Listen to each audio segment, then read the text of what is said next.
मैंने कहा 100% आपको कभी भी इक्विटी में नहीं लगाना। ये चीज आप लिख के ले लीजिए कि इक्विटी का रिटर्न 1, 2, 3 क्या कई बार 5-7 साल के लिए भी प्रेडिक्टेबल नहीं होता है। 2021 में मैंने टीवी पे जाके बोला था कि नैस्डैक बहुत अच्छा कर रहा है पिछले कुछ सालों से, ऐसा नहीं है कि हमेशा वो अच्छा करेगा। उसके अगले साल Nasdaq was the worst performing index in the world. मैंने आपका एक ट्वीट पढ़ा था बीच में, इंडेक्स जब ओरिजिनल आया था तो सिर्फ 11 ऐसी कंपनीज है जो उस ओरिजिनल इंडेक्स में थी जो आज भी है। भारत में 4000 से ज्यादा लिस्टेड कंपनीज हैं। कितनी कंपनीज होंगी जिनका प्रॉफिट डिक्लाइन नहीं आया, ग्रोथ नेगेटिव नहीं हो? शायद 50-100 कंपनीज होंगी। 17 कंपनी।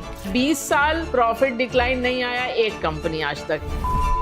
तो आप कोई मुझे बोले कि आपको मालूम था? नहीं, मुझे नहीं मालूम था कि आउटलायर होगा। राकेश झुनझुनवाला को नहीं मालूम था कि मेरे सब पैसे टाइटन, क्रिसिल और लुपिन में बनेंगे। उससे तो हर बार मिलो वो अलग स्टॉक्स की बात करता था। एज एन एवरेज इंडियन मुझे कैसे समझेगा कि मैं निवेश कहाँ करूँ? एक कारण ये भी है कि क्यों आपको ग्लोबल इन्वेस्टिंग करनी चाहिए, क्योंकि रुपया डिप्रिशिएट करता है। इंडेक्स इन इटसेल्फ जो मोमेंटम वाले स्टॉक्स नहीं उसको निकाल देता है और जो मोमेंटम वाले उसको ऐड कर देता है। तो क्या मैं इंडेक्स इन्वेस्टिंग करूं? ऐसी क्या चीजें हैं जो आप देखेंगे प्रॉबेबली इस थीम से, इस सेक्टर से या इस स्टॉक से निकलने का समय आ गया? एंट्री गलत हो सकती है, एग्जिट गलत नहीं होनी चाहिए। A most respected voice in the world of financial world, founder and CMD of First Global, Managing Director, data-driven investor and the founder. We have Devina Mehra. Devina Mehra is Devina Mehra. Devina Mehra.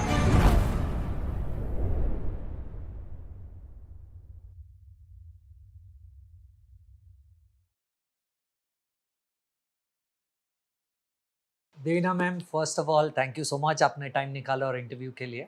We are so glad to have you and while definitely I know a lot about your background, मुझे तो काफ़ी कुछ पता है, पर हमारी audience के लिए जो शायद आपको जानती है या नहीं जानती है, I really want them to know कि आपकी इन्वेस्टिंग जर्नी की बैकग्राउंड क्या है, because that will really set the context कि उनको इस इंटरव्यू से कितना कुछ जानने मिल सकता है। So little about your background will help.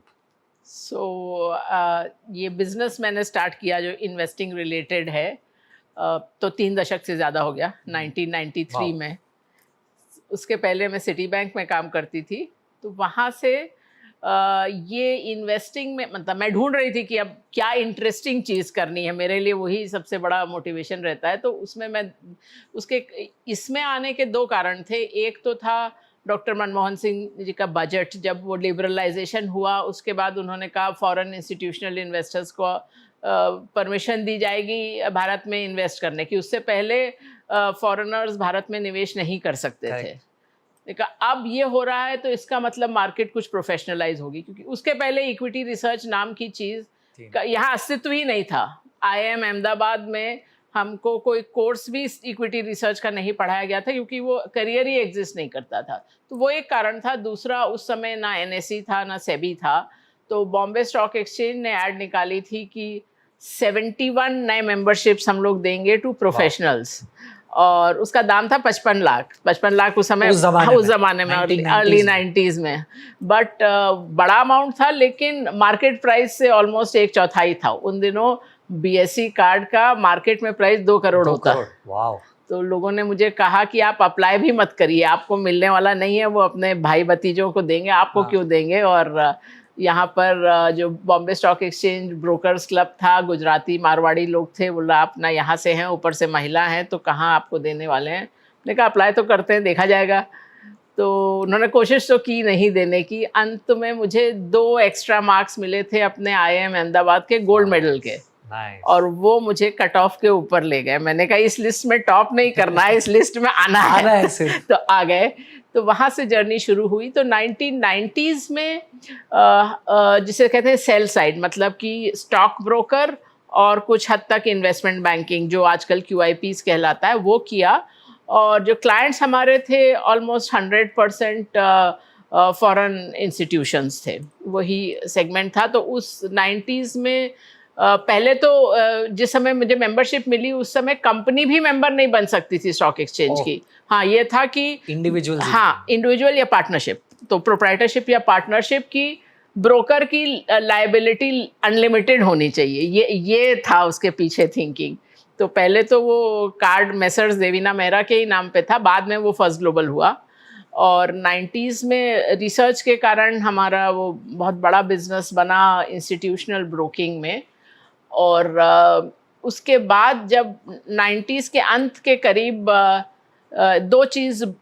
फिर दो मोटिवेशन थे मेरे। एक तो था आपके ज़्यादातर दर्शक तो यंग होंगे, उनके लिए तो इतिहास की ये बात होगी कि एशियन क्राइसिस नाम की चीज़ हुई थी 98-99 में, जब जो सो कॉल्ड एशियन टाइगर्स, जो उस समय की हाई ग्रोथ इकोनॉमीज थी, एक साल में उन सब की मार्केट 50 से 90% घटी बिटवीन मार्केट और करेंसी। करेक्ट। तो ताइवान 50% घटा, इंडोनेशिया 90% घटा, Correct. और बाकी ये सब साउथ कोरिया, फिलीपींस, थाईलैंड, ये सब 50 और 90 के बीच में। और सिटी बैंक के टाइम में मैंने 6 महीने इंडोनेशिया में मैं काम भी किया था, तो मुझे लगा कि आज इंडोनेशियन होते तो 90% नेटवर्थ गई थी। तो इससे ये समझ में आया कि एक देश में रहना खतरे से खाली नहीं है, वो एक मोटिवेशन था। दूसरा मुझे था कि अब कब तक वही कंपनीज करते रहेंगे, Infosys, HDFC, Bajaj auto, HPCL, BPCL, तो कुछ और नया किया जाए। तो उस समय तक किसी ने कभी ये सोचा ही नहीं था कि आप भारत से बाहर जा सकते हैं। तो जब मुझे ये ख्याल आया, किसी ने भी नहीं, तो सबसे पहले तो हमारे जो क्लाइंट्स थे फॉरेन इंस्टीट्यूशन, उनसे बात करी, उसमें बहुत सीनियर लोगों से भी बात करी। सबने बोला कि आपको भारत के बाहर जाना है तो यहीं एशियाई देशों में से 1-2 ऐड कर लीजिए, वही फंड मैनेजर होगा, कुछ बिजनेस दे देगा। मैंने कहा उसमें क्या मज़ा है, हमको बड़ी मार्केट जाना है। बोले बड़ी मार्केट में आपका सुनेगा कौन, यू आर अ नोबडी। वहाँ पर तो बैठे हैं दशकों से मेरे लिंच और मॉर्गन स्टैनली और गोल्डमैन सैक्स, तो यू आर अ नोबडी कोई नहीं। और ओके, उस समय तक कभी किसी ने सोचा ही नहीं था कि रिसर्च ऑफशोर हो सकती है, कुछ भी हो सकती है। मैंने कहा कि अपने को आता है अगर रिसर्च करना तो क्यों नहीं कर सकते हैं। सो अगेंस्ट ऑल एडवाइस हम लोग 1999 में लंदन स्टॉक एक्सचेंज के मेंबर बने। तो हम लोग पहले इंडियन ही नहीं, पहले एशियन मेंबर थे, अदर देन द जापानीज। खाली जापानीज ही गए थे वेस्ट, उसके अलावा कोई नहीं गया था। तो 1999 लंदन स्टॉक एक्सचेंज, और उसके 1-1.25 साल बाद NASD US में, तो दोनों जगह मेंबर हो गए। और सबसे जो मेरे लिए ग्रेटिफाइंग चीज़ थी, सबसे खुशी की बात थी कि यहाँ तो फिर भी आप थोड़ा बहुत मीडिया को जानते भी हो, वहाँ तो कोई आपको नहीं जानता था, खाली आपकी रिपोर्ट्स जा रही थी। Yes. खाली रिपोर्ट जा रही थी। और मतलब कुछ टाइम नहीं लगा, we were in Forbes, Fortune, Business Week, Wall Street Journal front page, Barron's, everywhere, just on the quality of the work. Because अपना तो जुनून है कि चीज़ को समझना है, उतना घुस के कोई काम नहीं करता है, दुनिया के किसी भी देश में नहीं करता है। तो मुझे तो यही शुरू से 90 के दशक में भी यही था कि कोई भी चीज़ फॉर ग्रांटेड नहीं लेनी है कि वो टेक्स्ट बुक में लिखी है, प्रोफेसर ने बोली है, कोई सक्सेसफुल फंड मैनेजर ने बोली है, उसका मतलब ये नहीं है कि वो पत्थर पे लकीर है। या आपको खुद से देखना है कि आंकड़े क्या दर्शाते हैं, वो इसको सपोर्ट करते हैं, नहीं करते हैं। नहीं तो खुद अपना समझिए, काम करिए। मैं अपने एनालिस्ट भी मैंने कभी कंपटीशन से हायर नहीं किए। ने कहा जब उनका काम ही पसंद नहीं है तो I used to hire freshers. तो मैंने हमेशा फ्रेशर्स को हायर करके ट्रेन किया। तो इसलिए अभी गुरु पूर्णिमा पे बहुत मैसेजेस आते हैं, टीचर्स डे पे। लेकिन वही था कि चीज़ को आपको तह तक जाके समझना है, फर्स्ट प्रिंसिपल से समझना है। और इसीलिए मैं लोगों को कहती थी, अपने एनालिस्ट को, कि अगर आप फार्मूला का डेरिवेशन नहीं जानते हैं तो फार्मूला मत यूज़ करिए। अगर आप मॉडल का एजम्पशंस और लिमिटेशन नहीं जानते हैं तो वो मत यूज़ करिए, क्योंकि आप बिल्डिंग बना रहे हैं, आपको मालूम नहीं है कि वो फाउंडेशन में क्या है। तो वो तो मज़ेदार जर्नी रही। और उसके बाद जो नया नेक्स्ट स्टेप आया, तो यहाँ तक तो हम मतलब जब इंटरनेशनल भी हो गए तब तक हम वही we were giving advice to fund managers. तो अल्टीमेटली तो फंड मैनेजर को निर्णय लेना होता था, निवेश करना है, निकलना है। तो वो चीज़ बियॉन्ड अ पॉइंट थोड़ा सा फ्रस्ट्रेटिंग हो जाती है कि आप समझा रहे हो, आगे वाला समझ रहा है कि नहीं, कर रहा है कि नहीं। तो उसके बाद हम लोग एसेट मैनेजमेंट में आए। तो फर्स्ट ग्लोबल का एसेट मैनेजमेंट में, और पहले हम लोगों ने ग्लोबल एसेट मैनेजमेंट शुरू किया 2015 में, और PMS शुरू किया 2020 में। तो अभी इंडिया में हमारा PMS भी है और स्मॉल केस भी है। और इंटरनेशनली क्योंकि ये मेरे लिए कॉज है कि भारतीय लोग ग्लोबल निवेश नहीं करते हैं या बहुत कम करते हैं, इसलिए जो हम लोग का जो ग्लोबल प्रोडक्ट है, जो खाली अमेरिका नहीं, US नहीं, सारे देशों में निवेश करता है, वो मात्र $10,000 पे शुरू होता है, मतलब $8.5 लाख पे आप समझ लीजिए, जो कि आपको प्राइवेट बैंक्स $1 मिलियन से कम में नहीं देंगे। क्योंकि ये चीज़ मुझे लगता है कि ये एक बहुत बड़ा गैप है भारतीयों के पोर्टफोलियो में, कि आपके पास भारत में ही आप निवेश कर रहे हैं, जबकि भारत तो आप देखिए इक्विटी मार्केट में 5% के लगभग है, उससे भी कम है मार्केट कैप पूरे दुनिया का। तो कोई रीज़न नहीं है कि आपका 90% या 100% निवेश यहीं हो। तो वो एक चीज़ थी, लेकिन उसमें भी मुझे यही था कि जब ऐसा प्रोडक्ट हो जो जिसका सेंस बने निवेशक के लिए, तो इसीलिए PMS का लाइसेंस हमारे पास 20 साल था। प्रोडक्ट हमने जब पहली बार PMS गाइडलाइंस आई थी तो तभी लाइसेंस लिया था, लेकिन प्रोडक्ट 2020 में लॉन्च किया कि मुझे यही था कि ऐसा कुछ होना चाहिए जिसमें कुछ कंसिस्टेंसी हो, जिसमें हम बता सकें कैसा रिजल्ट आएगा। ये नहीं कि मेरे मन में आया मैंने खरीद लिया। तो वो चीज़ अपने आप पोर्टफोलियो के लिए करिए, ठीक है, बट किसी और की खून पसीने की कमाई लेके आप अपने मनमानी नहीं कर सकते हो। तो हमको यही था कि थोड़ा प्रेडिक्टेबल होना चाहिए कि आगे क्या रिजल्ट आएगा, हम कुछ कह सकें। तो वो एक सिस्टम के थ्रू आया, उसके बाद ही प्रोडक्ट लॉन्च किया। मैम बहुत इंस्पायरिंग जर्नी है, एंड आई एम श्योर अगर मैं आपको बहुत सारे क्वेश्चंस नहीं पूछूंगा तो इनजस्टिस हो जाएगा व्यूअर्स के साथ कि आपके साथ बैठने का मौका मिला और आपसे ज़्यादा एक्सट्रैक्ट नहीं कर पाए। सो मुझे ग्लोबल इन्वेस्टिंग, आपके तौर तरीके इन्वेस्टिंग को लेकर, ये सब तो जानना ही है, पर मैं इन सवालों पे आऊँ उसके पहले एक बहुत ही इम्पॉर्टेंट क्वेश्चन से मुझे स्टार्ट करना है, क्योंकि मुझे ऐसा लग रहा है कि आपके एक्सपीरियंस के साथ आप शायद इसे बहुत बेहतरीन तरीके से इन्वेस्टर्स को शायद बता पाएंगे। आज के डिजिटल वर्ल्ड में जहाँ इतना सारा डेटा अवेलेबल है, राइट, इन्फ्लुएंसिंग की वजह से इंस्टाग्राम, यूट्यूब, लोगों को ये अनफॉर्चुनेटली लगने लगा कि इन्वेस्टिंग बड़ा सिंपल है, राइट। मैंने एक आध कमेंट्री में आपकी ये भी देखा था कि आप you are not very pro rag to riches stories, right. पर आज इन्वेस्टर कम्युनिटी को ये लगता है कि थोड़ा सा पैसा निवेश करके फटाफट बहुत सारा रिटर्न बन जाएगा, और मल्टीप्लिकेशन करके उनको ऐसा लगता है कि करोड़ों रुपए तो बहुत जल्दी आ जाएंगे। इन्वेस्टिंग को बड़ा सिंपल है इस तरीके से पोर्ट्रे किया जा रहा है। क्या इन्वेस्टिंग इतना सिंपल है? क्या DIY, do it yourself investing, जो आजकल इतना पॉपुलर हो चुका है, क्या रियलिस्टिकली इन्वेस्टर्स जो प्रोफेशनली इन्वेस्टमेंट बैकग्राउंड से नहीं है, क्या उनको करना चाहिए, और क्यों या क्यों नहीं? देखिए, आसान है भी और नहीं भी। मैंने कुछ टाइम पहले एक ट्वीट किया था, बर्नार्ड बारूक करके US में बड़े ट्रेडर भी थे, उसके बाद उन्होंने बहुत कुछ किया, लेकिन उन्होंने यही लिखा था कि प्रॉब्लम स्टॉक एक्सचेंज की नहीं होती है, प्रॉब्लम आपकी ये है कि आप सोचते हैं कि स्टॉक एक्सचेंज ऐसी जगह है जहां बिना काम किए मैं धनी बन सकता हूं। तो वो आपकी बेसिक प्रॉब्लम है कि वो उसकी ऐसी मैजिकल जगह है, ऐसी जादू भरी जगह है जहां आप अगले दिन धनी वानी बन सकते हैं, लेकिन वो ट्रैप है, वो होता नहीं है। ऑन दी अदर हैंड ऐसा भी नहीं है कि ये इतनी कॉम्प्लेक्स चीज़ है कि आप किनारे पर ही बैठे रहें और निवेश करें ही ना, क्योंकि एक तबका वो भी होता है लोगों का जो रिटायरमेंट के करीब तक पहुंच जाते हैं और खाली फिक्स डिपॉजिट में हैं, सोचते ही रहे कि ये चीज़ हमको समझ नहीं आती है, करें ना करें, और उसी में सालों साल दशक निकल गए। तो अच्छा निवेश करने के जो गुर है वो एक्चुअली में थोड़ा बोरिंग होता है।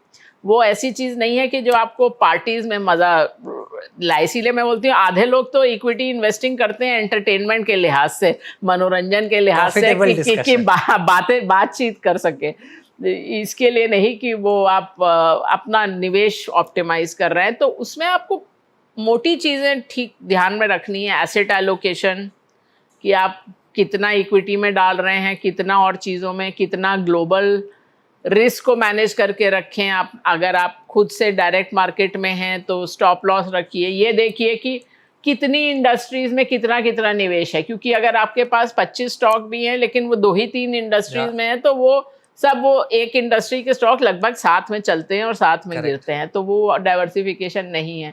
और मैं हमेशा कहती हूँ गूगल मैप में आपको खाली कहाँ जाना है वही नहीं डालना होता, जहाँ से शुरू कर रहे हैं वो भी डालना होता। तो सबसे पहले तो देखिए कि अभी आपका क्या निवेश है, करेक्ट, फिर देखिए कि ये वहाँ है कि नहीं जो आप जाना चाहते हैं, कि उसमें कुछ अदल बदल करना है, फेर बदल करना है। और मैंने अभी किताब लिखी है वो मनी मिथ्स एंड मंत्रास, उसमें आपने जो बात पूछी कि वो DIY इन्वेस्टिंग करनी है कि नहीं, उस पर एक चैप्टर उस पर भी है। और उसका एक बड़ा सिंपल सा आपका है कि आप देखिए कि अगर आप सपोज सोच रहे हैं कि मैं इस म्यूचुअल फंड, ये 3 म्यूचुअल फंड है मेरे सामने, ये 2 PMS हैं, तो आप वो पांचों का आप परफॉर्मेंस अपने सामने रखिए और अपने को बोलिए कि मैं फंड मैनेजर नंबर 6 हूँ। तो उनका क्या ट्रैक रिकॉर्ड है और आपका क्या ट्रैक रिकॉर्ड है। और आपके ट्रैक रिकॉर्ड का ये मतलब नहीं कि आप बोलो पिछले साल मैंने ये 2 अच्छे स्टॉक निकाले थे, आपका पूरा DP में क्या ऊपर नीचे गया है। और आप देखिए कि क्या आप सबसे अच्छे फंड मैनेजर हैं और इतने अच्छे हैं कि 100% आपको ही अलॉट होना चाहिए। अगर ऐसा नहीं है तो आप प्रोफेशनल्स को दीजिए। जैसे आपने कहा कि सबका अपना कोई नौकरी होती है, बिजनेस होता है, तो आप तो उतना टाइम नहीं दे रहे हैं। अगर आपको सीखना है या बातचीत करनी है तो उसके लिए आप 10-20% खुद निवेश करिए और बाकी प्रोफेशनल्स को दीजिए। तो ये इंटरेस्टिंग एक्सरसाइज आप करके देख सकते हैं कि आप एज अ फंड मैनेजर कितना अच्छे हैं। पर मैम आपने एक बहुत इंटरेस्टिंग डिस्कशन छेड़ा है, क्योंकि हमारे ऑडियंस यंग इन्वेस्टर्स है, अग्रेसिव है, वो लोग शायद ये नहीं समझते कि एसेट एलोकेशन की इम्पोर्टेंस कितनी है, राइट? आपने ये डेफिनेटली कहा कि आपको स्टार्टिंग पॉइंट देखना है कि आपका कितना पैसा इक्विटी में है, कितना ग्लोबल है, कितना गोल्ड है, वगैरह वगैरह। तो मान लीजिए एक यंग इन्वेस्टर है, अग्रेसिव है, राइट, इंडिया में है, ग्रोइंग इकोनॉमी में है, क्या इसे पूरा 100% पैसा इक्विटी में डालना चाहिए अगर आज से 30 साल का व्यू है, कि फिर भी उसे एसेट एलोकेशन फॉलो करना चाहिए? अग्रेसिव है, 30 साल का व्यू है, फिर भी? हाँ, ये कई लोग मुझसे पूछते भी हैं कि मैं 25 साल का हूँ या 25 साल की हूँ कि मैं अब 100% इक्विटी में लगा दूँ, क्या अच्छा जॉब है। मैंने कहा 100% आपको कभी भी इक्विटी में नहीं लगाना है, क्योंकि इक्विटी में वही पैसा होना चाहिए जो आपको कम से कम 8-10 साल हाथ नहीं लगाना हो। और बीच में कोई ना कोई अप्रत्याशित खर्चा आता ही है, आपको आगे पढ़ाई करनी है, नौकरी छूट गई, घर में कोई मेडिकल क्राइसिस हो गई, घर लेना है, उसका डाउन पेमेंट देना है, तो आपको कुछ हद तक तो पैसा इक्विटी में नहीं लगाना चाहिए। क्योंकि ये चीज़ आप लिख के ले लीजिए कि इक्विटी का रिटर्न 1, 2, 3 क्या कई बार 5-7 साल के लिए भी प्रेडिक्टेबल नहीं होता है। आप कोई नहीं आपको बता सकता कि ये मैंने 30 साल में कभी भी जनवरी में या नए संवत के शुरू में नहीं बोला है कि 1 साल का मेरा सेंसेक्स या निफ्टी टारगेट क्या है, क्योंकि ये चीज़ किसी को नहीं मालूम है। और इस पे जितना भी डेटा कलेक्ट किया गया है उसमें यही है कि जो सो कॉल्ड एक्सपर्ट जो नंबर देते हैं उसका रियलिटी से कुछ लेना देना नहीं होता है। तो ये चीज़ आप भूल जाइए। और कितना वेरी कर सकता है रिटर्न, हमारे दिमाग में रहता है कि इक्विटी रिटर्न इंडिया में क्योंकि सेंसेक्स से शुरू से लगभग उतना रहा है जो भी 15-16% कंपाउंडेड है, लेकिन आप एक एक दशक देखें तो कितना उसमें डिफरेंस है। जो पहला दशक था 80 का, उसमें 21% कंपाउंडिंग था, फिर 14%, फिर 17%, फिर 8.5%। करेक्ट। तो आपका 80 का जो दशक था, आपने अगर 100 रुपये लगाए होते तो दशक के अंत में आपको 700 मिलते। 2010 में आपने पैसे लगाए होते तो एक दशक बाद आपको 230 मिलते, जो आपको फिक्स डिपॉजिट में भी मिल जाते। करेक्ट। तो कोई रिटर्न ही नहीं आया था इक्विटी का। इसी के कारण वो पिछले 4-5 साल की बुल मार्केट रही है। मतलब जो चीज़ अगेन आप पीछे हट के सब आंकड़े देखें तब आपको ये बात समझ में आती है। तो मोटी बात ये है कि इक्विटी रिटर्न प्रेडिक्टेबल नहीं है, तो आपको ये नहीं करना है कि सब इक्विटी में डाल दें, वो एक चीज़ है। दूसरी चीज़, आप 30 साल का जो व्यू बोल रहे हैं, ये चीज़ मैं हमेशा लोगों को बोलती हूँ कि जब मैंने नौकरी शुरू की थी तब डॉलर 12 रुपया था। तो एक करियर से कम में 90% तो आपका रुपया ही घट गया है। करेक्ट। तो ये अगर आप 20, 25, 30 साल की बात कर रहे हैं तो ये तथ्य मत भूलिए। इसी कारण मैं कह रही हूँ, मतलब एक कारण ये भी है कि क्यों आपको ग्लोबल इन्वेस्टिंग करनी चाहिए, क्योंकि रुपया डिप्रिशिएट करता है। और आपने सोने का नाम लिया, तो हमारी दादी नानी उस समय गलत नहीं थी सोना खरीदने में, क्योंकि उस समय भारतीय लोग बाहर निवेश नहीं कर सकते थे। तो उस समय खाली जो आपको करेंसी हेज के रूप में डॉलर रुपी के हेज के रूप में क्या चीज़ थी? खाली सोना। Correct. उसके अलावा आप किसी भी तरह से वो चीज़ हेज नहीं कर सकते थे, तो तब सोना ठीक था। इसीलिए डॉलर प्राइस सोने का ऐसे है, मतलब बीच में 60% गिरा है, इक्विटी से ज़्यादा वॉलेटाइल है गोल्ड का प्राइस। लेकिन रुपया में गोल्ड का चार्ट ठीक लगता है क्योंकि वो रुपया डेप्रिशिएट होने का चार्ट है। और पहले जैसे मतलब मेरी नौकरी शुरू होने के बाद ही नहीं, मतलब 90 के दशक तक शुरू तक ये था कि आप अगर बाहर जा रहे हैं, लोग हंसेंगे सुन के, लंदन, न्यूयॉर्क वगैरह, तो आप $500 ले जा सकते थे, और $500 भी 3 साल में एक बार। अगर आप 3 साल में दूसरी बार बाहर जा रहे हैं तो आप $20 लेके जाते थे। और फिर ऊपर से रेगुलेशन ये भी था कि आप किसी से बोरो भी नहीं कर सकते हैं पैसे, तो वो मतलब जेलेबल ऑफेंस था। तो आप $20 लेके जा रहे हैं और वैसे आपको पूरी ट्रिप उसमें निकालनी है, ये एक वो था।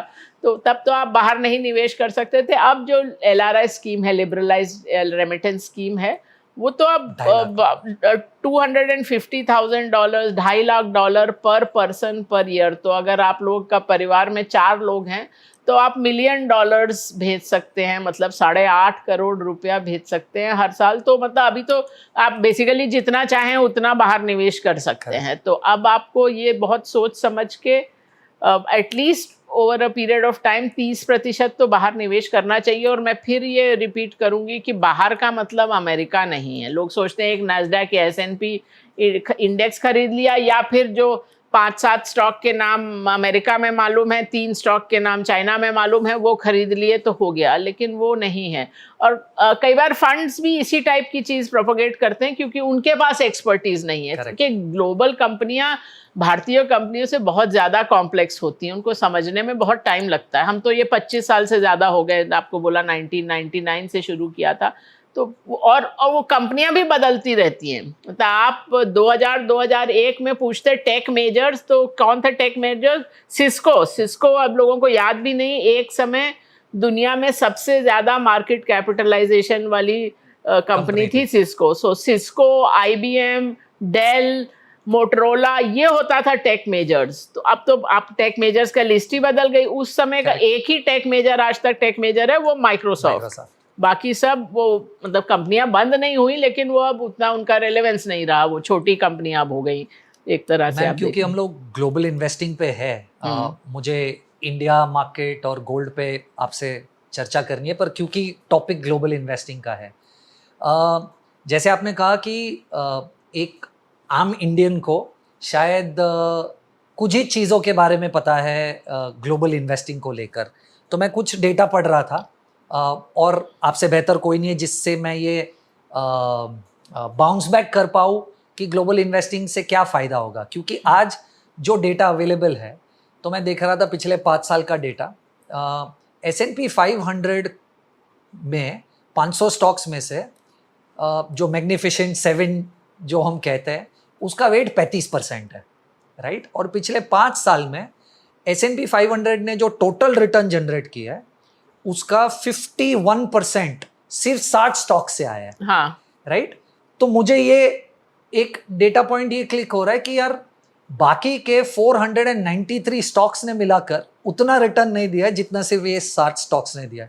तो कितना ज्यादा कंसंट्रेशन है। यूएस की बात करें, हाँ, चाइना की बात करें, क्योंकि हम सेमीकंडक्टर्स वगैरह की बात कर रहे थे, चाइना की बात करें, चाइना में भी मैं देख रहा था पिछले 15 सालों में GDP 3.1 टाइम्स बढ़ा है, राइट, 6.1 ट्रिलियन से 19 ट्रिलियन, और उनका पर कैपिटा इनकम भी तकरीबन 3 गुना बढ़ गया है। और ये दोनों आंकड़े इंडिया से बहुत बेहतर है, क्योंकि इंडिया GDP में 2.4 पे है और पर कैपिटा में 2 पे है। फिर भी स्टॉक मार्केट रिटर्न 0 है, और इंडिया का 13% CAGR है पिछले 15 सालों का, राइट। तो एज एन इंडिविजुअल मुझे ऐसा लग रहा है, right, and I want you to help the audience understand कि मैं अगर इंडिया जैसी एक फास्ट ग्रोइंग इकोनॉमी में हूँ, और ये जो 2 बड़े सुपर पावर्स है, उसमें एक कॉन्सेंट्रेटेड है पूरा US, और दूसरे में तो 15 सालों में रिटर्न ही नहीं बढ़ा है, इकोनॉमी इतना अच्छा करने के बाद भी, राइट। तो एज एन एवरेज इंडियन मुझे कैसे समझेगा कि मैं निवेश कहाँ करूँ, क्योंकि शायद इन दोनों के अलावा तो मुझे इन्वेस्टिंग वर्ल्ड में शायद और कुछ पता भी नहीं है। हाँ, तो ग्लोबल इन्वेस्टिंग एक आम आदमी कैसे कर सकता है? हाँ, तो देखिए, एक तो आपने जो बात अच्छी बताई कि जो जो मैं भी बोलती हूँ, कई बार लोग बोलते हैं कि अरे आप ये वाली मार्केट रेकमेंड कर रही हैं तो वहाँ की अर्थव्यवस्था अच्छा करेगी हाँ। क्या? कि अर्थव्यवस्था और बाजार दो अलग चीज़ होते हैं। तो चाइना की मार्केट ने हाई बनाया था 2007 में, Correct. तब से तो 6 गुना हो गया है जीडीपी। करेक्ट। पर अब जाके वो वहाँ तक पहुँचा है चाइना का मार्केट, तो इतना बड़ा भी डिस्कनेक्ट हो सकता है। और कई बार अनमॉनिटर्ड, जो आपको बोल रहे हैं ना कि लोगों को चाइना का मतलब वही 2-3 जो कंज्यूमर टेक कंपनीज हैं वही मालूम है।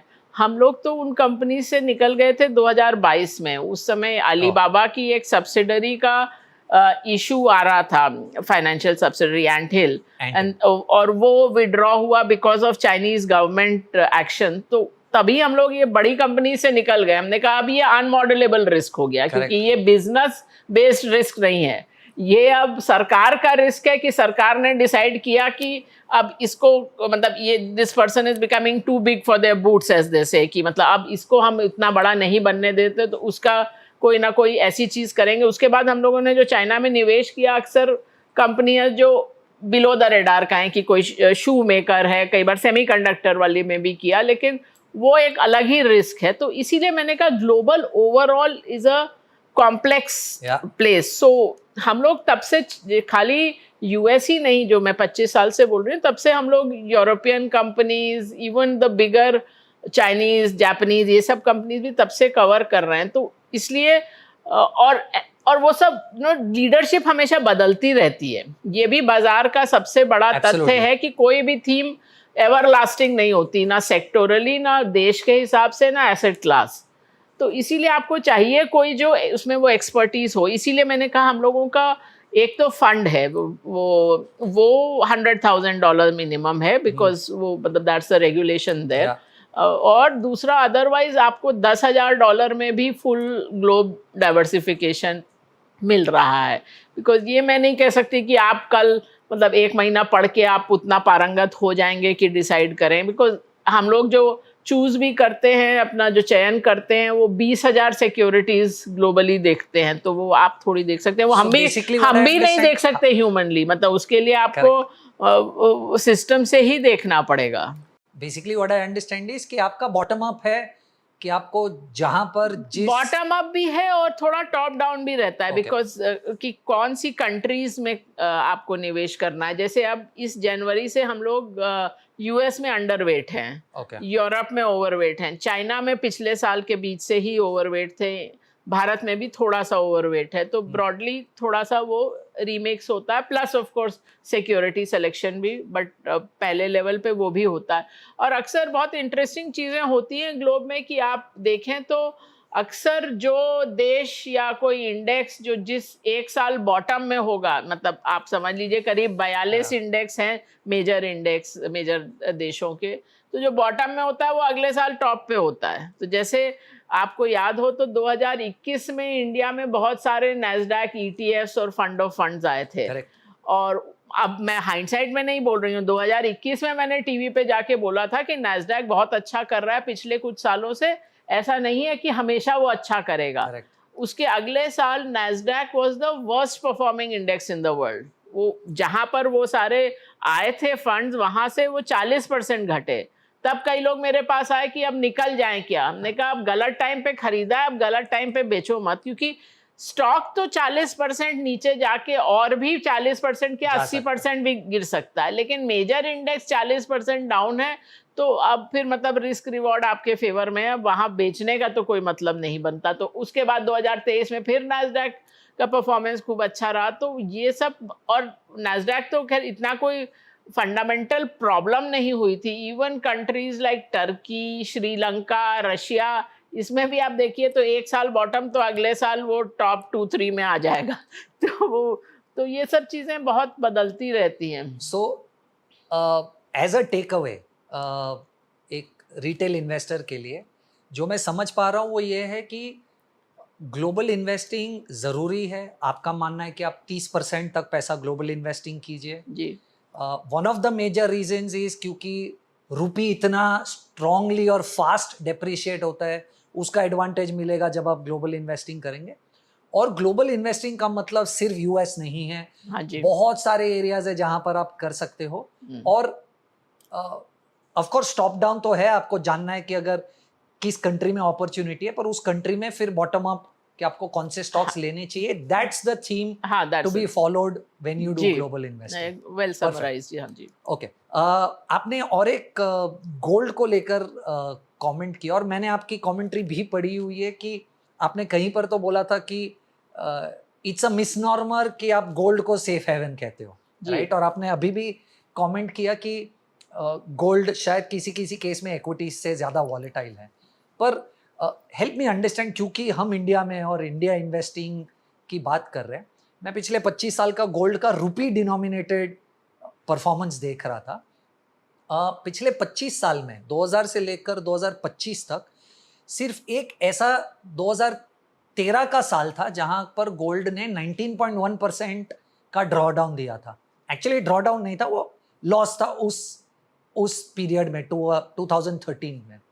और सिर्फ 2015 या 2018 दोनों में से एक ईयर था जहां पर गोल्ड 4.6% या 5% नीचे था। उसके अलावा कैलेंडर ईयर वाइज 2000 से लेकर 2025 तक gold has given only positive returns in general in रूपी terms.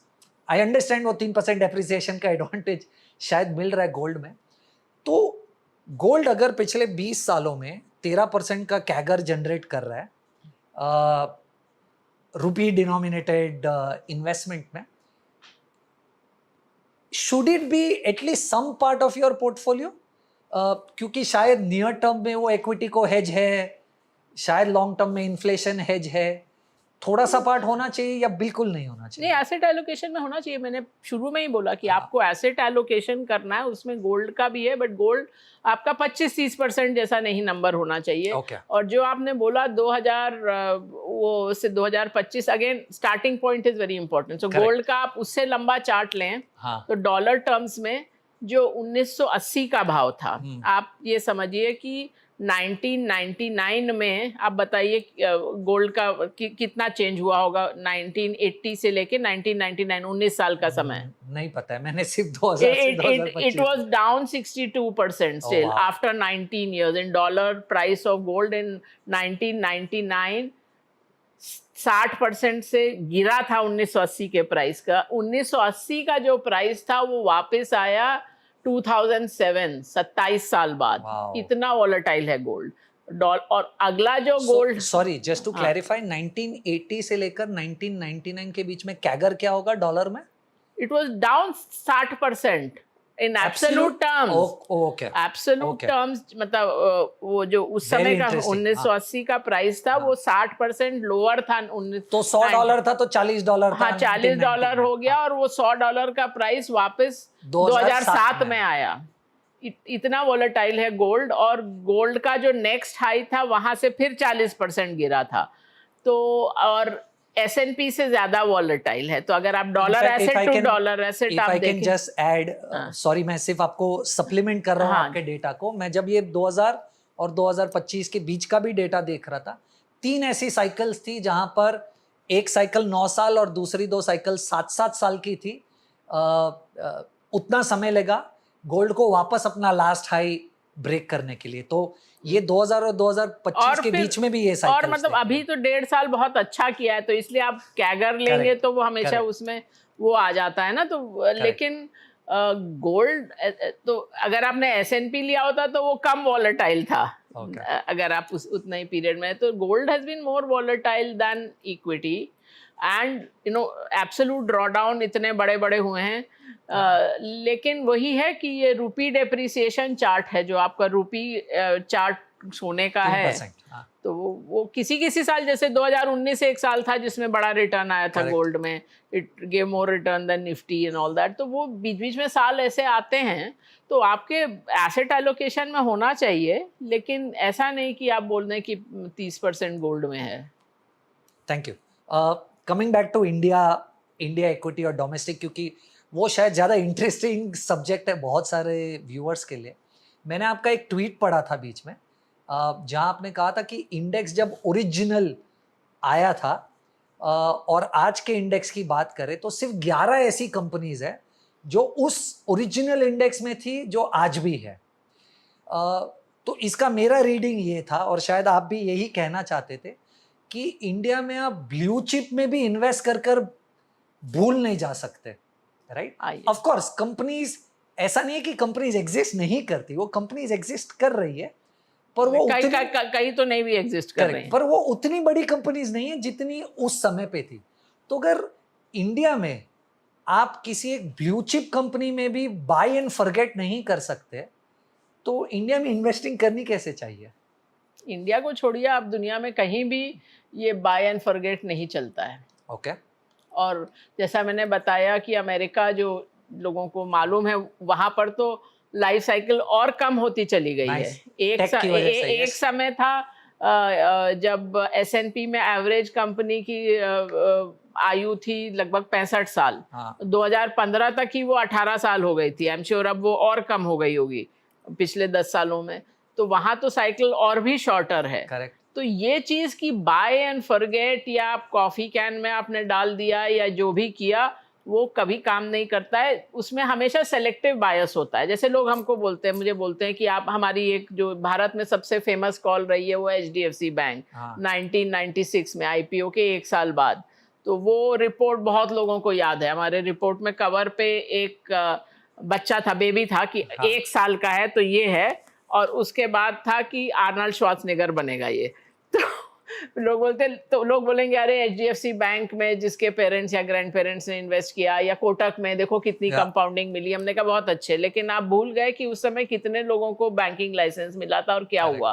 Times bank, global trust bank, centurion bank, इतने सारे public sector banks, yes bank का इतना बड़ा प्रॉब्लम हुआ। तो ऐसा नहीं था कि जिसको लाइसेंस मिला उसको सोने की खदान मिल गई। Absolutely. तो ये किसी को नहीं मालूम रहता कि किसी भी चीज की 25-30 साल की ट्रेजेक्टरी क्या होगी। कोई आपको ये बोले कि मेरे पास ये जादू की छड़ी है तो वो झूठ बोल रहा है। तो ये, और जो आपने पूछा कि ब्लू चिप का डेफिनेशन ही बदलता है, ये सब भी मैंने अपनी किताब पे डिस्कस किया है कि आपको मोनोपोली बिजनेस खरीदने चाहिए कि नहीं खरीदने चाहिए, ब्लू चिप खरीद के भूल जाना चाहिए।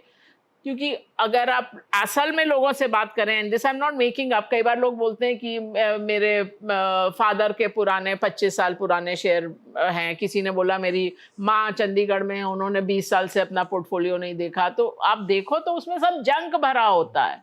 तो जो ओरिजिनल सेंसेक्स था उसमें ये सब थे। हिंदुस्तान मोटर्स जो एम्बेसडर गाड़ी बनाते थे, प्रीमियर ऑटोमोबाइल जो फिएट गाड़ी बनाते थे, ये सब थापर ग्रुप, मफतलाल्स, ये सब ग्रुप, सिंधिया, तो ये सब अब तो आधे तो बंद भी हो गए हैं। मतलब वो कंपनीज भी नहीं एग्जिस्ट करती हैं, कुछ ही रेलेवेंट हो गए हैं। और ऐसा नहीं कि वो सेंसेक्स लिस्ट में ऐसी कंपनियां थी जिनकी लंबी हिस्ट्री नहीं थी, नहीं, सब लंबे इतिहास वाली कंपनियां थी। उसमें एक ही रिलेटिवली नई कंपनी थी, वो थी इंडियन होटल्स। बाकी जो ओरिजिनल सेंसेक्स लिस्ट में तो सब में ऐसी थी कि 30, 40, 50 साल वाली कंपनियां ही थी।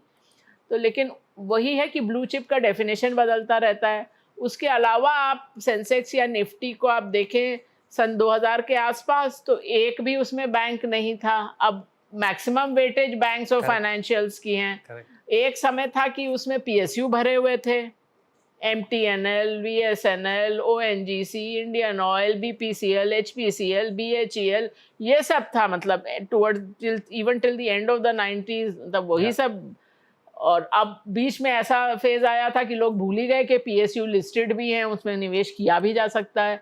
तो ये सब फैड की बात होती है, फैशन की बात होती है कि क्या उस समय का है कि ब्लू चिप खरीदिए और भूल जाइए ये। और इवन जो कंपनियां हैं जैसे हिंदुस्तान लीवर है, उसमें भी लंबा फेज आता है जब बिल्कुल परफॉर्मेंस नहीं आती। आप लीवर्स को देखो तो 1999 से लेके 2010 तक स्टॉक ने भी परफॉर्म नहीं किया, और एक्चुअली बिजनेस ने भी परफॉर्म नहीं किया। बिजनेस का भी ग्रोथ, ITC, सबका लंबा। बाटा का 15 साल था जब 0 रिटर्न आया।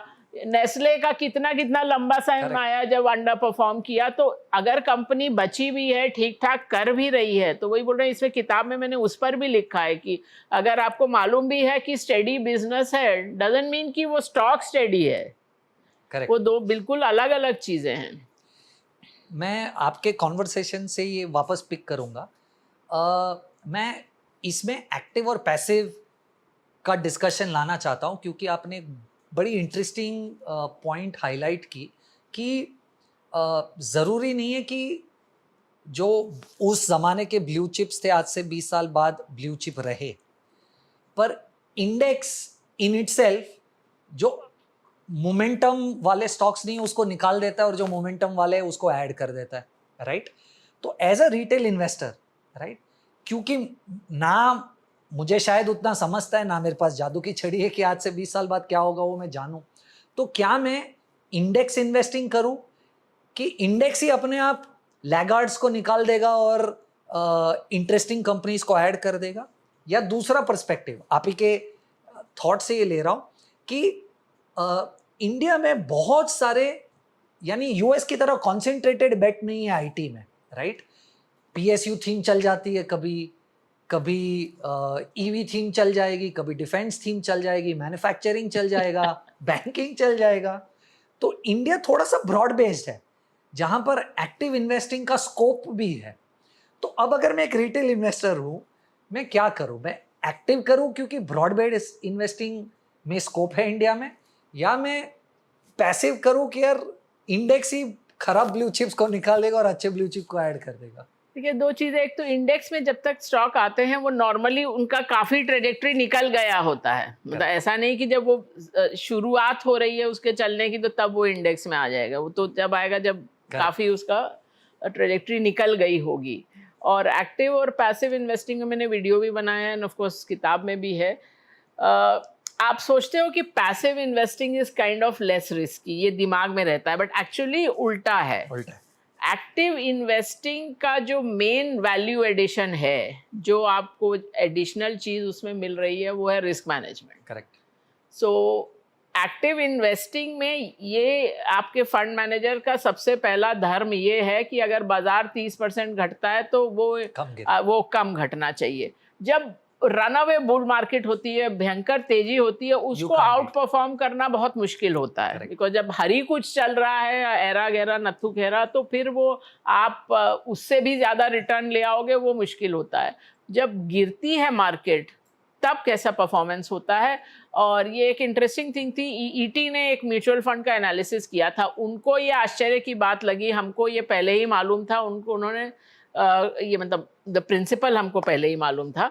रिजल्ट उनका यही आया कि जो बेस्ट परफॉर्मिंग म्यूचुअल फंड्स हैं वो हैं जो डाउनटर्न में आउट परफॉर्म करते हैं। करेक्ट। बट एक फंड था जो 93% तेजी में आउट परफॉर्म किया, लेकिन वो बॉटम 5 फंड्स में था, क्योंकि वो जब बाजार गिरा तो ज़्यादा गिरा। तो जैसे अब हम लोग का जब पीएमएस स्टार्ट हुआ, ऐसे इट सो हैपेंड कि उसके जस्ट बाद वो कोविड क्रैश था, तो वो हम लोगों ने साइड स्टेप किया, तो हम लोग का इंडिया और ग्लोबल दोनों में 8-10% की गिरावट आई, जबकि मार्केट 35-40% घटा और ज़्यादातर फंड भी उतना घटे।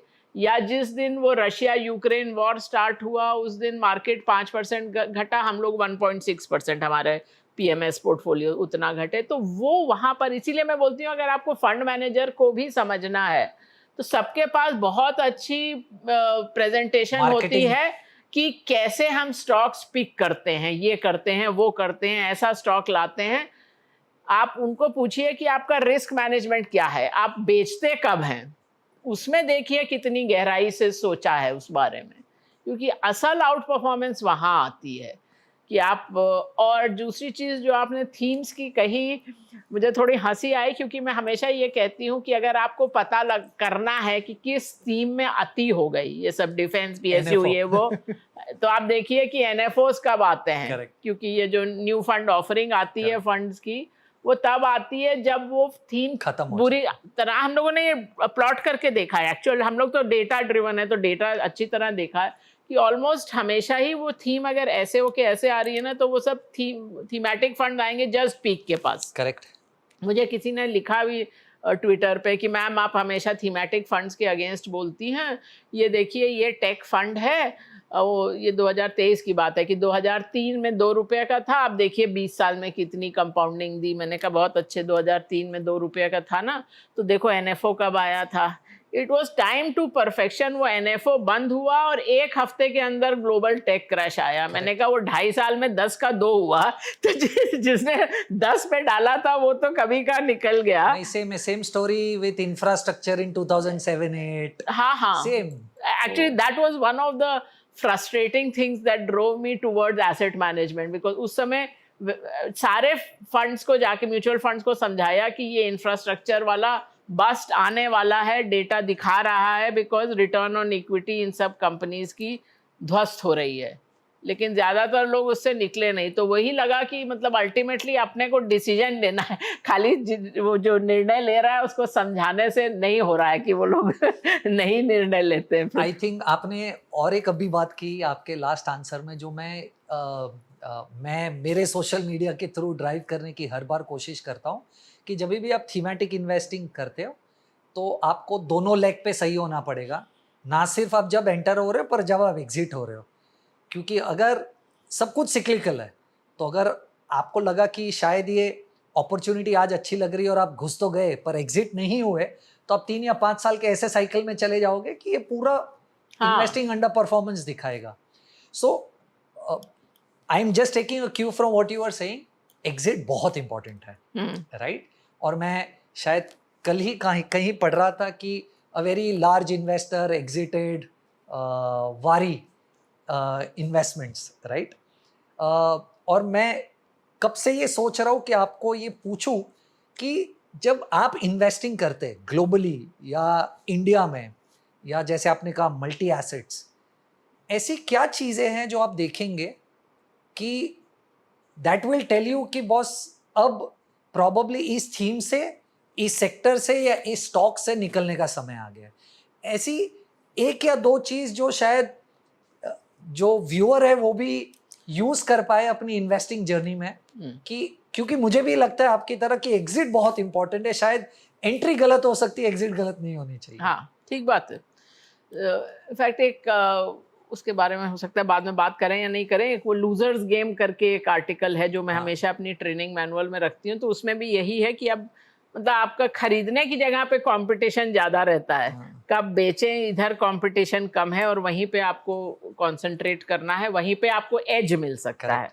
तो हम लोग तो देखिए क्योंकि एक सिस्टम यूज़ करते हैं आर्टिफिशियल इंटेलिजेंस, मशीन लर्निंग वाला, तो हम लोग का सिस्टम तो एक ये है कि हर तिमाही पे हम लोग बेस 0 से देखते हैं। इनफैक्ट कल से हमारा वो पिछली तिमाही का अब शुरू होगा रीबैलेंस, कि आज हमारे पास कैश हो तो हम लोग कहाँ निवेश करें, और वहीं निवेशित होना चाहिए। क्योंकि ये भी एक चीज़ और भी होती है कि आपका अपना दिमाग ही आपको गुमराह करता है, तो उससे निजात पाने का यही एक तरीका होता है कि आप ये सिस्टम से काम करिए। तो और एक चीज़ होती है एंडाउमेंट बायस, कि जो भी चीज़ आपके पास है वो आपको ज़रूरत से ज़्यादा अच्छी लगेगी।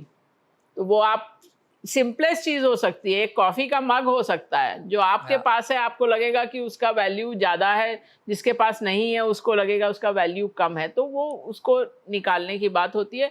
लेकिन अगर आप इंडिविजुअल इन्वेस्टर हो तो मैंने एक आप सिंपल थंब रूल बना सकते हो, जो मैंने अगेन वीडियो भी बनाया है, किताब में चैप्टर भी है कि when to sell a stock. तो उसमें ये है कि एक तो कि आपने 50 रुपये में लिया तो ये मत कहिए कि 100 हो जाएगा या 200 हो जाएगा तो मैं निकल जाऊंगी, बिकॉज फिर आपको मल्टी बैगर नहीं मिलेंगे। Correct. तो आप लेकिन स्टॉप लॉस लगाइए। तो हम लोग तो थोड़ा कॉम्प्लेक्स सिस्टम यूज़ करते हैं, बट आप एज्यूम करिए कि आपने 25% का स्टॉप लॉस लगाया, तो अब 50 रुपये पे आपने लिया, इसका मतलब ये नहीं है कि वो 37.5 पे वो स्टॉप लॉस फिक्स हो गया। ये ट्रेलिंग स्टॉप लॉस होता है।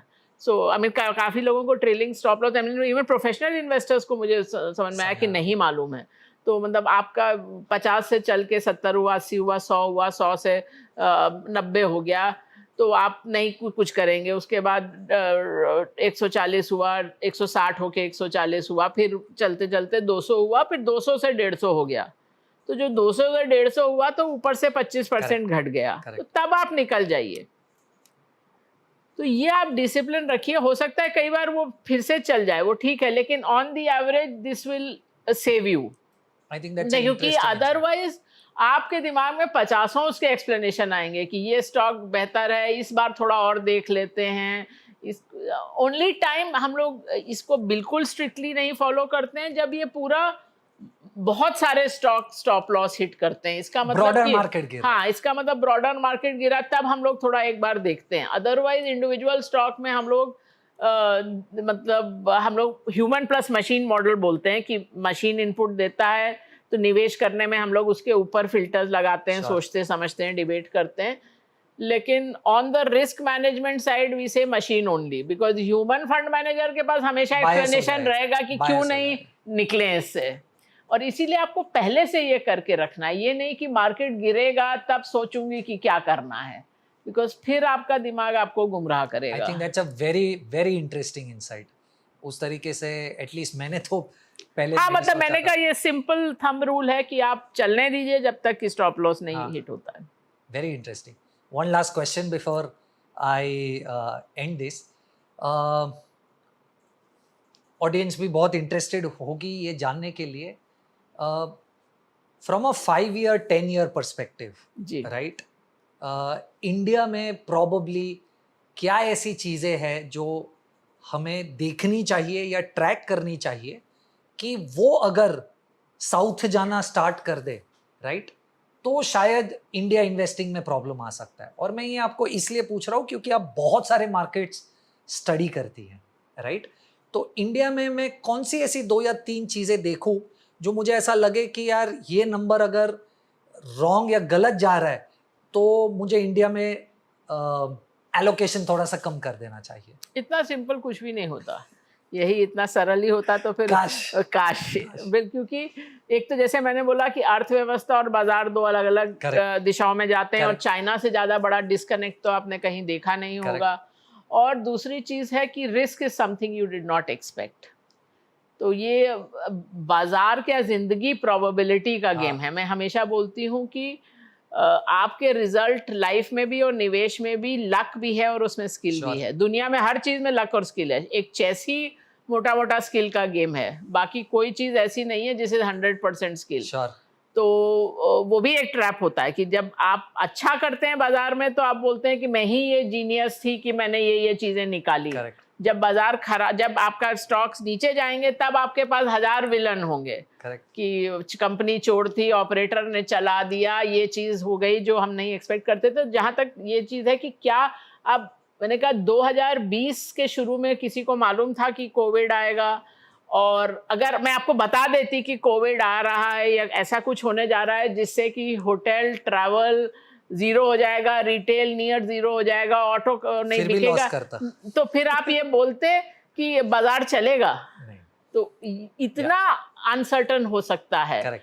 और जहाँ तक ये अभी 3 साल पहले जो रशिया यूक्रेन वॉर स्टार्ट हुई, फरवरी में स्टार्ट हुई, Correct. जनवरी में इकोनॉमिस्ट ने लिस्ट बनाई थी 10 जियोपॉलिटिकल हॉटस्पॉट्स, उसमें रशिया यूक्रेन नहीं था। तो ये हाइंडसाइट में सबको लगता है कि हाँ ये तो ऑब्वियस चीज थी, ये तो होने ही जा रही थी, लेकिन असल में किसी को नहीं मालूम रहता है। And risk is something you can not is something that is unexpected to start with. तो इसीलिए, और 5 साल 10 साल का किसी के पास ये क्रिस्टल बॉल नहीं होती। और इसका मैं सबसे बड़ा उदाहरण आपको ये दूं कि आप कोई भी किसी भी कंपनी की रिसर्च रिपोर्ट उठा लीजिए तो क्या आपको नज़र आएगा कि हर वर्ष उसका प्रॉफिट 10% बढ़ रहा है, 15% बढ़ रहा है। अगर वो डिस्काउंटेड कैश फ्लो एनालिसिस कर रहे हैं तो उसके बाद टर्मिनल वैल्यू नाम की चीज़ होगी कि मतलब इन्फिनिटी में इस रेट पे ग्रो करेगा, है ना। तो अब मैं पता नहीं आपने किताब पढ़ी नहीं है तो तब मैं आपसे ये क्विज पूछ सकती हूँ कि अगर अभी भारत में 4000 से ज़्यादा लिस्टेड कंपनीज हैं, तो बहुत लो बार मैं रखती हूँ कि 10 साल में उसका प्रॉफिट डिक्लाइन नहीं आया हो। मैं ये नहीं कह रही 5% 10% हर साल ग्रो किया हो, डिक्लाइन नहीं आया हो, ग्रोथ नेगेटिव नहीं हो। तो आप बताइए कि 4-4.5 कंपनी में 10 साल कोई बहुत लंबा समय नहीं है, कितनी कंपनीज होंगी जिनका प्रॉफिट डिक्लाइन नहीं आया? इतना कम, बहुत कम कंपनीज होगी। आई एम श्योर शायद 50-100 कंपनीज होंगी, 17 कंपनी। और ये वाला हम लोगों ने कई बार एनालिसिस किया है, तो कभी 25 कंपनी आती हैं, कभी 22 आती हैं, तो इसी रेंज में रहता है। 20 साल प्रॉफिट डिक्लाइन नहीं आया एक कंपनी आज तक, HDFC बैंक। Wow. तो आप अब कोई मुझे बोले कि आपको मालूम था, नहीं मुझे नहीं मालूम था कि HDFC बैंक ही आउटलायर होगा। राकेश झुनझुनवाला को नहीं मालूम था कि मेरे सब पैसे टाइटन, क्रिसिल और लुपिन में बनेंगे। उससे तो हर बार मिलो वो अलग स्टॉक्स की बात करता था, तो उसको नहीं मालूम था, टाइटन को नहीं मालूम था। मैं तो काफ़ी किताबें पढ़ती हूँ, तो टाइटन के CEO ने लिखी है द तनिष्क स्टोरी। तो वो कंपनी का ग्राफ ऐसे है, मतलब कम से कम 3 बार ऐसी स्थिति आई कि उन्होंने कहा ज्वेलरी बिजनेस ही बंद कर दे। तो ये तो I think they were also on the wrong side जब ये लैब ग्रोन डायमंड्स की बात चल रही थी। वो तो खैर अभी तो, की बात है। हाँ, उसके पहले कितनी बार ये आ चुकी है स्थिति। सो मैं क्वेश्चन रिवर्स कर देता हूँ। हाँ, तो आप मुझे बताइए कि what are the enablers for India in the next 5-10 years in your opinion? See again we are see अर्थव्यवस्था का आप बोलें तो बहुत सारी चीज़ें अभी मिसिंग है, और सबसे बड़ी चीज़ जो मिसिंग है कि जो हम लोग बोलते हैं डेमोग्राफिक डिविडेंड, कि इंडिया में यंग लोग, वर्किंग एज पॉपुलेशन वाले लोग ज़्यादा हैं, पर वो आपके पास कुछ समय के लिए ही हैं। तो डेमोग्राफिक डिविडेंड आपको कब मिलता है, उसमें एक्चुअली 3 फैक्टर्स का वो प्रोडक्ट होता है। पहला यही कि कितने लोग वर्किंग एज में हैं, दूसरा उसमें से कितने के पास नौकरी है, और तीसरा प्रोडक्टिविटी। तो आप तो नौकरी नहीं दे पा रहे हो, तो वो आपका वहीं पे फॉल्टर हो रहा है। पर बाजार का लिए मैं उतना नेगेटिव क्यों नहीं हूँ, उसके लिए एक बड़ा कारण ये है, जैसे मैंने आपको बोला 2011 से 20 वाला जो समय था, उसमें आपको much below trend line return आई। करेक्ट। तो उसके कारण अभी भी आप ऐसी स्थिति में नहीं हो कि बड़े क्रैश का खतरा नजर आ रहा है। और हाँ, और दूसरी चीज ये है कि आप 40-45 साल का देखो, तो अगर मैं आपसे बोलूं कि उसमें 10 सबसे अच्छे दिन अगर आप निवेशित नहीं होते, तो लगता है 40 साल में 10 दिन तो कुछ नहीं होते, लेकिन आपका 2/3 रिटर्न निकल जाता है। अगर आपका 100 रुपया अगर 75,000 रुपया हुआ 40 साल में, तो वो 25,000 ही रह जाएगा। अगर 30 सबसे अच्छे दिन आपने मिस कर दिए, that's 1 day a year, less than 1 day a year, तो आपका 90% रिटर्न, 75,000 की बजाय आप 7-8,000 पे आ जाते हो। तो इसलिए अधिकतर समय जो आपका इक्विटी एलोकेशन है, उसमें निवेशित रहना ही बेहतर होता है। हम लोग जो अपने PMS में करते हैं, कैश कॉल कम ही किया है, जैसे कोविड टाइम में किया था, पर बहुत कम ही किया, और उसमें भी हम लोग 3 हफ्ते के अंदर वापस निवेशित हो गए थे। और लेकिन जब थोड़ा अनसर्टेनिटी लगते हैं तो हेज खरीद लेते हैं, निफ्टी का पुट। तो वो उसमें ये भी होता है कि इंश्योरेंस का कॉस्ट है, किसी साल कॉस्ट लगता है, आपको इंश्योरेंस की ज़रूरत नहीं पड़ी तो वो रिटर्न कम नज़र आता है, बट हमेशा रिस्क पहले रिटर्न बाद में, ये चीज़ आप गांठ बांध लो। हम लोग तो हमेशा यही बोलते हैं कि आप जो फीस दे रहे हो PMS में, उसमें 60% रिस्क मैनेजमेंट का है, 40% रिटर्न मैनेजमेंट का है। तो investing is a losers game, you win if you don't lose. और एक बहुत ट्रेंड चल रहा है, तो वो ट्रेंड पे आपकी राय लेना चाहता हूँ।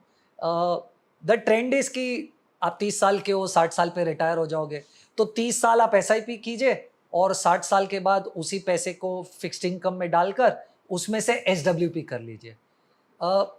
कितना सही है तरीका ये निवेश करने का एक रिटेल इन्वेस्टर के लिए? मेरे हिसाब से बहुत हद तक सही है। मतलब आप एसेट एलोकेशन करिए, मैं फिर से बोल रही हूँ, SIP का मतलब ये नहीं है कि आप खाली इक्विटी में SIP करिए, तो वो आपको फिक्स इनकम में भी करना चाहिए।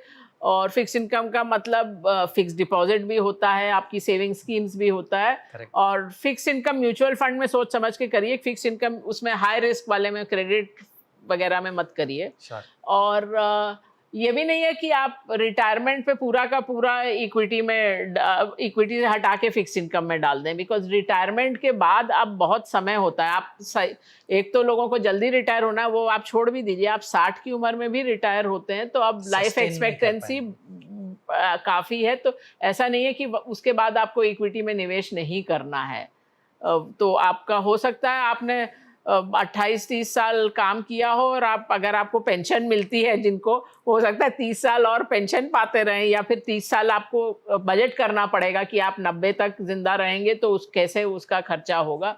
तो ऐसा नहीं है कि आपको 60 साल की उम्र में सब फिक्स्ड इनकम में डाल देना है, वो नहीं करना है। लेकिन ओवरऑल जैसा मैंने कहा 85-90% रिटर्न आपकी एसेट एलोकेशन से आती है, तो इसलिए आप करना शुरू करिए। वो तो आप सबने कैलकुलेशन देखा है कि अगर 25 साल में इन्वेस्ट करना कर उसके बनस्पत 30 पे करें या 35 पे करें तो कितना ज़्यादा करना पड़ता है। तो इसलिए स्टार्ट कर दीजिए, लेकिन 100% इक्विटी में नहीं। Very interesting. Super note to end with, right? What I'm taking back is 60% India equity में डालो, 10% गोल्ड डालो और 30% ग्लोबल एलोकेशन करो। Can I sum this up? नहीं, बट फिक्स्ड इनकम भी, फिक्स्ड इनकम।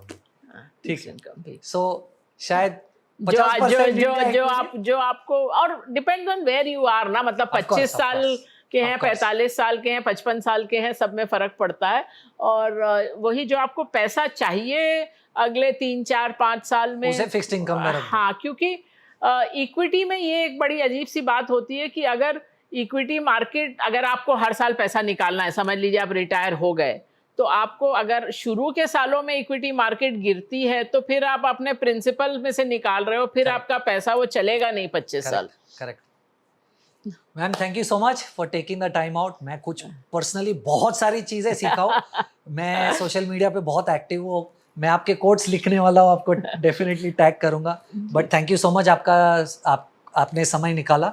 एंड मैं खुद बहुत कुछ सीखा हूँ, and I am sure investors जो हमें देख रहे हैं वो भी बहुत सारी लर्निंग्स आपकी जर्नी से लेंगे। But thank you so much for all the time that you spend with us. Thank you, it was a fun conversation. Thank you. मैंने कोशिश की मैम से बहुत सारे क्वेश्चंस पूछने की, एंड आई एम होपिंग कि आपको बहुत सारी लर्निंग्स मिली होगी। बट क्योंकि समय की पाबंदी की वजह से बहुत सारे क्वेश्चंस शायद पूछ नहीं पाया होगा, तो अगर आपको कोई क्वेश्चंस है जो आपको चाहिए मैम आंसर करें, कमेंट्स में लिख